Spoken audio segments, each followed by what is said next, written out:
I'll tell you, we've spent a lot of time talking about storing nuclear waste here in West Texas.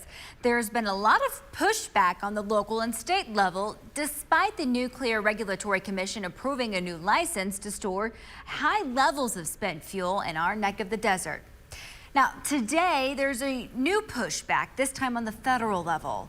Congressman Pfluger introduced a bill that would help our region when it comes to spent fuel storage. Jonathan, what exactly would this bill do?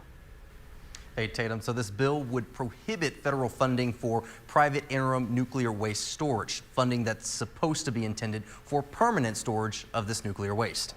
There are a lot of people who want to find a permanent site for spent nuclear waste, just not in the Permian Basin. We have a lot of support, and you know, all this is saying is the federal government's not going to fund a private entity to store this stuff, and we've always said it's just an end around on the Nuclear Waste Policy Act. August Pfluger is pushing for a permanent home, saying it is long overdue for the federal government to locate a permanent repository for our nation's nuclear waste. We must send this dangerous material to a final resting place, not increase risk with an interim site. Taylor believes that this bill is key to energy independence. And if we're really going to be energy independent, we wouldn't put this material here. And this bill is just one step in helping us to stop it and let our legislators look at this and go, you know what, this is really a bad idea. Taylor says the problem with an interim site without a long-term plan is that it becomes the permanent site. Whoever stores it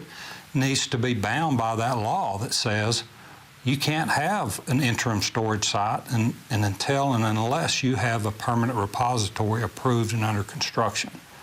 And so, you know, we don't want this to become the de facto permanent repository.